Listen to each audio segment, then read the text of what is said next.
Hello दोस्तों, नमस्कार। कैसे हैं आप? उम्मीद करता हूँ बिल्कुल आप स्वस्थ होंगे और आपकी पढ़ाई अच्छे से चली रही होगी। तो मैं अविनाश सर आपके लिए वो कैब का तीसरा क्लास आज लेकर के आया हूँ। उम्मीद करता हूँ आप पिछला वो कैब अच्छे से रिवीजन कर रहे होंगे और पढ़ाई आपकी अच्छे से चली रही होगी।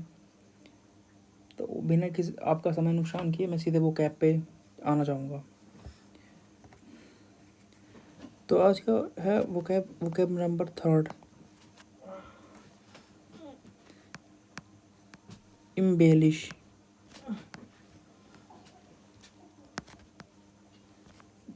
है ना। इम्बेलिश का अर्थ होता है डेकोरेशन। किसी चीज़ को आप डेकोरेट कर रहे हो, है ना। इसका हिंदी में अर्थ हो जाएगा सजाना। मतलब किसी चीज़ को आप डेकोरेट कर रहे हो, डेकोरेट बाय एडिंग, तो in that case we use embellish. Okay, तो इसका एक्सप्लेनेशन लिख लेंगे इन इंग्लिश।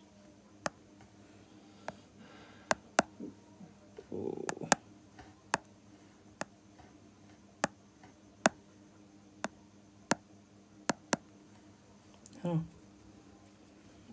एम्बेलिश इसका डेकोरेशन, इसका वो हो जाएगा, एक्सप्लेनेशन हो जाएगा। मतलब किसी चीज़ को आप बहुत ब्यूटीफुल बना रहे हो, मतलब ऐड कर करके, है ना। तो उनके उस केस में यूज कर लेते हैं, like make something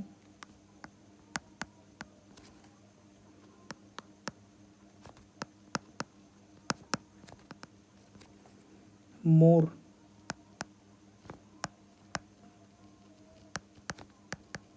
beautiful by adding. हाँ, इसका अर्थ ये होता है कि लाइक अगर आप किसी बहुत बड़े रेस्टोरेंट में जाते हैं तो खाना पता है क्या होता है। खाना बिल्कुल बेसिक होता है हर जगह। किसी आप नॉर्मल रेस्टोरेंट में जाएंगे और किसी बड़े रेस्टोरेंट में जाएंगे, दोनों में फ़र्क ये होता है कि अगर आप बहुत बड़े रेस्टोरेंट में जा रहे हैं तो खाना आपको थोड़ा सा मतलब सजावट की चीज़ें मतलब ऐसे लगा करके आपको ऐसे दी जाएंगी कि आपको ऐसे ही ऑटोमेटिक मतलब भूख आपकी बढ़ जाएगी। तो बहुत ब्यूटीफुल लगेगा, मतलब अट्रैक्टिव लगेगा। तो उस केस में भी आप एम्बेरस यूज़ कर सकते हैं, है ना। मतलब make something more beautiful by adding. तो इसके सिनोनिम पे आ जाएंगे।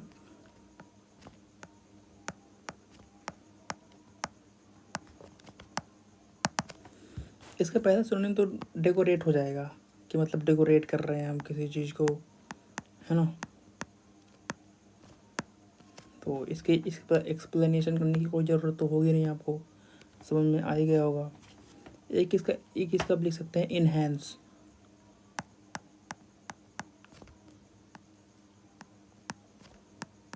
इनहेंस इनहेंस का अर्थ होता है कि किसी की क्वालिटी इम्प्रूव कर देना बहुत ज़्यादा। इनहेंस, है ना। तो उस केस में यूज़ कर सकते हैं टू इम्प्रूव द क्वालिटी। किसी चीज़ की क्वालिटी इम्प्रूव कर दे रहे हो। जैसे सपोज आप पढ़ रहे होंगे, हाँ, टेस्ट लगा रहे हैं पर डे। तो जैसे अगर आप पर डे टेस्ट लगा रहे हैं और पर डे उस टेस्ट का एनालिसिस कर रहे हैं, तो वो आपका जो टेस्ट लगाने का जो स्पीड है और जो समझने का तरीका है, क्वेश्चन कैसे आपके दिमाग में क्लिक कर रहा है देखते ही, वो क्वालिटी आपके अंदर की इन्हेंस होती रहती है धीरे धीरे, स्लोली। अगर आप रेगुलरिटी मेंटेन करके रखेंगे एजुकेशन में, तो वो ऑटोमेटिक, ये सिस्टम ऑटोमेटिक आ जाता है आपके पास, है ना। तो उस केस में भी आप इन्हेंस यूज कर सकते हैं, लाइक, है ना, to improve the quality of education हो जाएगा, क्वालिटी ऑफ एवरीथिंग हो जाएगा। लिख देंगे टू इम्प्रूव द क्वालिटी।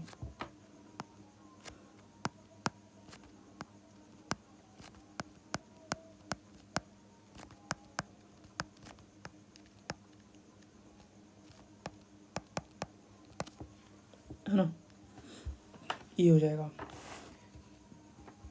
एक हो जाएगा इसका सिनोनिम गार्निश।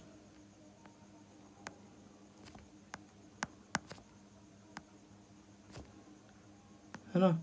गार्निश ऐसे जगह यूज़ करते हैं कि जैसे वही आपको एग्जांपल बताया था थोड़ी देर पहले मैंने, कि आप किसी बड़े रेस्टोरेंट में जाते हैं तो उस रेस्टोरेंट में आप पाएंगे कि खाना बिल्कुल बेसिक रहेगा बीच में रखा हुआ, और साइड साइड से छोटे छोटे फूड के वो कट्स मतलब बना करके, लाइक वेजिटेबल्स हो गए एक्स्ट्रा, है ना।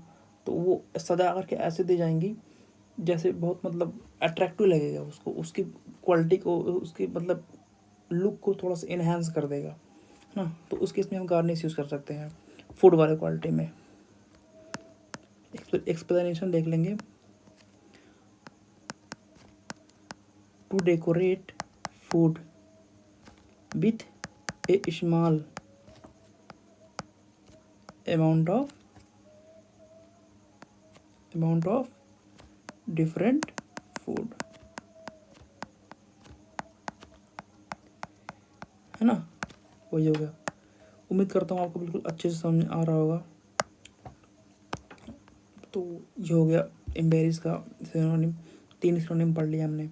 अब चौथे सिनोनिम की ओर चलते हैं। चौथा सिनोनिम इसका हो जाएगा एम्पलीफाई,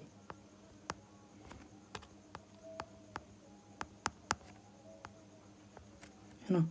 मतलब एम्पलीफाई मतलब नहीं अपने एग्जाम्पल सुना होगा कि लाइक एम्पलीफायर बहुत काफ़ी टाइम पहले मतलब चल भी चुका है। आई थिंक इस वर्ड पे एक सॉन्ग में बन चुका है अच्छा खासा। तो ये हो जाएगा कि टू इंक्रीज द स्ट्रेंथ, हाँ, किसी चीज़ का आप स्ट्रेंथ इंक्रीज कर रहे हो तो वो हो जाएगा एम्पलीफाई। तो लिख लेंगे इसको, टू इंक्रीज दी स्ट्रेंथ।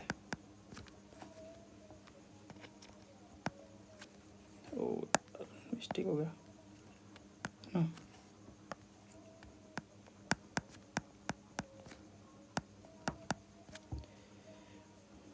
ये हो जाएगा किसी आप स्ट्रेंथ को इंक्रीज कर दे रहे हो। लाइक आप खुद के ऊपर देख लो, मतलब सपोज दैट आप किसी बेसिक चीज़ पे हैं, लाइक अगर जिम में आप जा रहे हैं पर डे, तो स्लोली जैसे आप प्रॉपर ट्रेनर के अंडर वर्कआउट करेंगे, स्लोली आपकी जो क्वालिटी होगी बॉडी की या फिर आपकी जिम करने की क्वालिटी होगी वो ऑटोमेटिक धीरे धीरे इम्प्रूव होती जाएगी। तो और स्ट्रेंथ भी इम्प्रूव होगा। तो इस केस में हम यूज करते हैं एम्पलीफाई। एक इसका सिनोनिम हो जाएगा डेक। डेक को मैं लिखना नहीं चाहता था बट लिख दे रहा हूँ, वही डेकोरेशन हो जाएगा, है ना। तो मतलब टू डेकोरेट करके लिख देंगे। ये हो गया 14 सिनोनिम। एक इसका सिनोनिम होता है एडॉर्न। ये सिनोनिम जब मैं आपको पढ़ा रहा हूँ, ये भाई कम से कम कुछ नहीं तो भाई 12 या 13 बार एग्ज़ाम में पूछ चुका है, वो एसएससी के एग्ज़ाम में। एसएससी का बहुत ही फेवरेट क्वेश्चन रहा है ये एम्बेलिश। और लगभग हर साल किसी न किसी शिफ्ट के किसी न किसी शिफ्ट में वो डाल ही देता है क्वेश्चन अक्सर। तो अगर आप अच्छे से पढ़ना देखेंगे, पेपर को एनालिसिस करेंगे, तो पाएंगे आप मैक्सिमम जो मेजर क्वेश्चंस होंगे वो मतलब maximum previous year question paper ही होते हैं, मैक्सिमम टू मैक्सिमम जो ये लोग एग्ज़ाम में डालते रहेंगे। और यार ये लोग क्वेश्चन पाए कहाँ से भाई, कितना क्वेश्चन लाए भाई। एसएससी वालों का भी दिमाग खराब हो जाता होगा क्वेश्चन लाते लाते। सोचेंगे चलो भाई ये उठा करके डाल देते हैं, तो उस तरह से चलता रहता है ना। एडोर्न मतलब होता है किसी पर्सन को आप डेकोरेट कर रहे हो, किसी पर्सन को, है ना। जैसे बहुत टाइम पहले राजा महाराजा होते थे महलों में या फिर रानियाँ होती थी, मतलब तो उनको क्या करा जाता था दासियों के द्वारा, उनको मतलब उनके ऊपर ब्यूटीफुल चीज़ें ऐड करके उनको थोड़ा सा इन्हांस, मतलब ब्यूटीफुल लुक करने के लिए उनके ऊपर ऐड करा जाता था। लाइक मुकुट हो गया या फिर मे बी कुछ एक्स्ट्रा ऑर्डिनरी क्लॉथ्स हो गए, है ना। तो इन तरह की चीज़ें हो गई, ऐड करते थे। तो adorned is used relatable like मतलब पर्सन, है ना, इंसानों की क्वालिटी थोड़ी सी इम्प्रूव करने के लिए, इन्हांस करने के लिए यूज़ करा जाता है एडोर्न, डेकोरेट करने के लिए। तो लिख लेंगे to add something decorative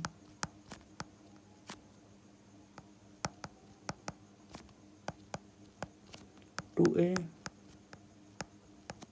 person.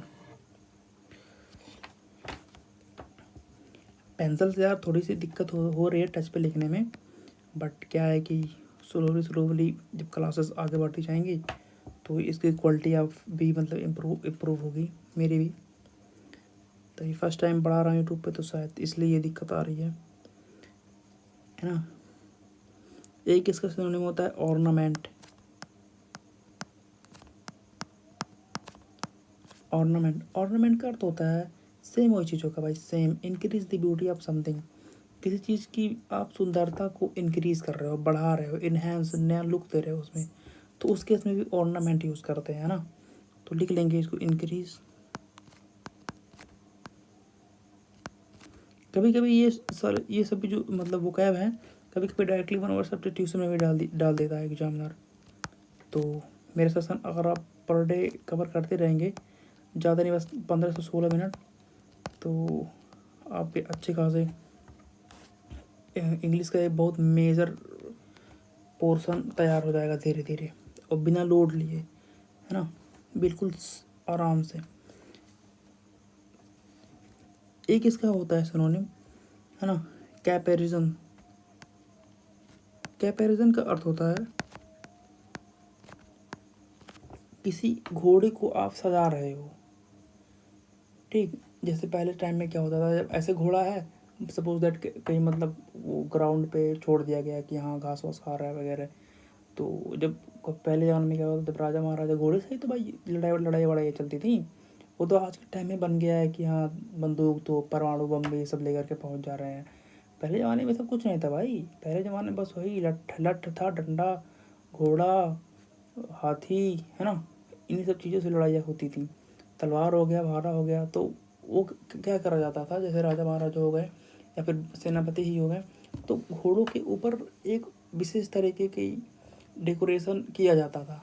Like उनके पूरे सपोज दैट पूरी बॉडी पे एक विशेष तरीके का कंबल उड़ाया जाता था, और मुंह पे भी कुछ अलग तरीके की चीज़ें लगाई जाती थी डेकोरेट करने के लिए। तो caparison is used for a horse, है ना, हॉर्स को डेकोरेट करने के लिए कैपेरिसन यूज़ करते हैं। तो लिख लेंगे टू डेकोरेटिव कवरिंग, है ना, यही बता रहा था मैं कि कवरिंग आएगा फॉर ए हॉर्स। हॉर्स को आप डेकोरेट कर रहे हो, ढक रहे हो बहुत अच्छे तरीके से, नई नई चीज़ें ऐड करके, तो उस केस में यूज हो जाएगा कैपेरिजन। तो दोस्तों हम लोगों ने इम्बैलिस का अभी तक सिनोनिम पढ़ा अच्छे से। अब हम इसके एंटोनिम के बारे में पढ़ना स्टार्ट करेंगे। एंटोनिम क्या होगा, एंटोनिम का मतलब होगा तो भाई होता है भाई बिल्कुल उल्टा। जितना सारा मैंने हम लोगों ने पढ़ा उसी का बिल्कुल उल्टा करते जाना है, टोटल अपोजिट, वही होता है एंटोनिम। तो एंटोनिम इसका क्या हो जाएगा, एक हो जाएगा एंटोनिम होगा डिफेस, किसी को स्पॉइल करते रहे हो, है ना, डिफेस लिख दो, डिफेस। डिफेस का अर्थ होता है to spoil something by writing, हाँ, मतलब लिख करके स्पॉइल कर दे रहे हो, किसी चीज़ को भद्दा बना दे रहे हो। जैसे कोई दीवार नहीं होता चुनाव वगैरह में, लाइक चुनाव जो चलता रहता है, तो अलग अलग तरीके के पोस्टर्स ला करके सब दीवारों पे चिपका देते हैं। तो भाई अच्छा खासा जो घर का लुक रहता है, उसकी उसकी जो क्वालिटी होती है वो मतलब थोड़ी सी, जब चिपका देते हैं पोस्टर कई तरीके का, तो थोड़ी सी भद्दा लगने लगता है, मतलब स्पॉइल हो जाता है। तो उस केस में इसको डिफेस कर देते हैं, या फिर कुछ जा करके लिख देते हैं दीवार पे, है ना। तो उस केस में हम डिफेस यूज़ करते हैं। डिफेस का अर्थ होता है to spoil something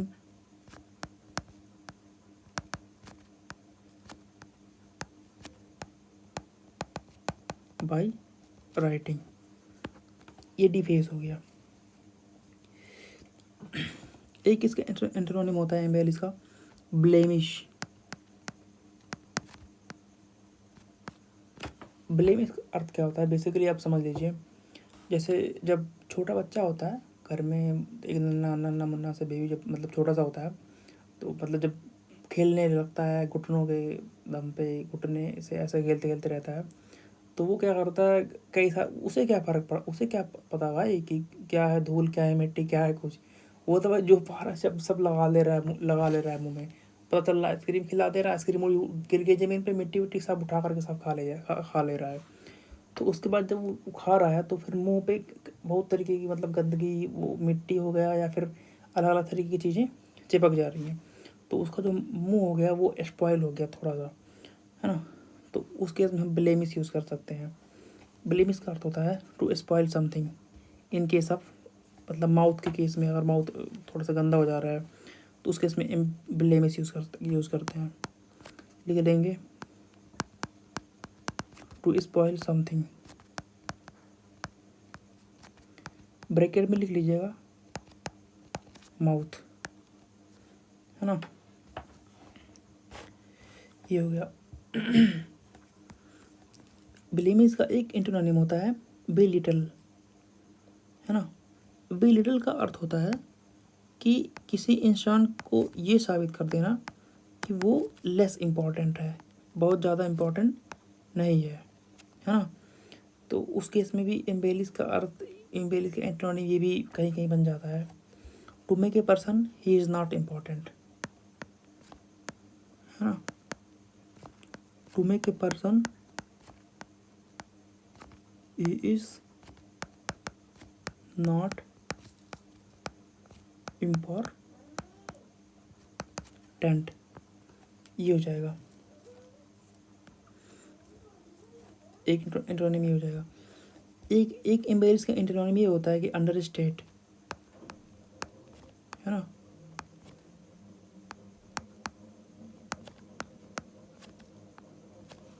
under state, under state का अर्थ होता है सीम्स मतलब लेस इम्पॉर्टेंट, मतलब बहुत ज़्यादा इम्पॉर्टेंट नहीं फील करा रहे हो किसी इंसान को, या फिर कोई इंसान फील कर रहा है बहुत कम इम्पॉर्टेंट, लेस इम्पॉर्टेंट फील कर रहा है, तो उस केस में अंडर स्टेट यूज़ करते हैं, है ना। और मुझे तो नहीं लग रहा है इसके बाद और इसका कुछ बच रहा है एंटोनिम, बाकी यही हो गया। तो आज हम लोगों ने पढ़ा वोकैब का जो थर्ड क्लास था, इसमें थर्ड वोकैब थी एम्बेलिश। एम्बेलिश क्या का मैंने पूरा एंटोनिम पढ़ा और पूरा सिनोनिम पढ़ा, है ना, और विथ एक्सप्लेनेशन। तो एक्सप्लेनेशन में क्या कर रहा हूँ, जैसे क्या होता है कि जो रटी हुई चीज़ें होती है ना, वो बस ज़्यादा से ज़्यादा 1 महीने या मैक्सिमम भाई, मैक्सिमम 4 दिन 10 दिन 1 महीने मैक्सिमम है भाई, इसके बाद वो भूलना ही भूलना है। बट आप अगर थ्योरी कॉन्सेप्ट को जब आपका कॉन्सेप्ट क्लियर हो जाता है, लाइक जब आपको अच्छी तरीके से समझ में आता है, जो उस चीज़ को आप एक्सप्लेन करने लगते हो, तो वो चीज़ें बहुत अच्छी से आपको समझ में आने लगती हैं और वो एक लॉन्ग टर्म में याद रह जाती हैं, है ना। तो वही था, यही मेरा ये कारण है कि मैं एक्सप्लेनेशन करके इसको बिल्कुल पूरा अच्छे से पढ़ा रहा हूँ। तो इन्जॉय, होप, आशा करता हूँ कि सेशन को आपने इन्जॉय किया होगा। और बस इतना ही कहूँगा दोस्तों कि वोकैब में ज़्यादा लोड लेने की ज़रूरत नहीं है। इवन इंग्लिश, पूरा इंग्लिश आप मेरे ऊपर छोड़ दीजिए, वोकैब अभी जस्ट कंप्लीट हो जा रहा है, या फिर देखता हूँ कुछ दिन के बाद मैं पूरा ग्रामर स्टार्ट कर दे रहा हूँ, और इसी चैनल पे ना पर डे 1 वोकैब कवर करेंगे। इस वोकैब से पूरा सिनोनिम, एंटोनिम, 1 वर्ड सब्स्टिट्यूशन, और ये भाई कभी कभी एग्जाम में भाई मतलब अच्छा खासा पोर्शन तैयार हो जाएगा आपका, अगर सिर्फ इतना ही आप अटेम्प्ट करते रहेंगे सिर्फ पर डे, है ना। बस 10 से 15 मिनट का वीडियो रहता है मेरा, 10 से 15 मिनट मैक्सिमम, और दिन भर आप कुछ भी पढ़ाई करिए। मैं कुछ नहीं कहूँगा आपसे क्या आप क्या पढ़िए क्या मत पढ़िए, दिन भर कुछ भी आप करिए, पूरा पढ़िए, पूरा मैथ पढ़िए, रीजनिंग पढ़िए, कुछ भी पढ़िए, बट रात में 10 से 15 मिनट निकालिए और मेरा ये वोकैब का सेशन पढ़िए बस 1 डे। और उम्मीद करेंगे दोस्तों, आप यकीन मानिएगा 5 से 6 महीने बाद खुद को एक आप अलग इंसान पाएंगे, जब आपका पूरा वोकैब कंप्लीट तैयार हो जाएगा। और सीजीएल की तो वैकेंसीज, एग्ज़ाम तो अभी चल ही रहा है, वैकेंसीज आने वाली हैं, इवन मार्च के नियर अबाउट आ जाएंगे वैकेंसी, है ना। और तो उसी को टारगेट करके मैंने एक क्लास स्टार्ट किया है, बट आप लगे रहिए और अच्छा करेंगे आप लोग एग्ज़ाम में।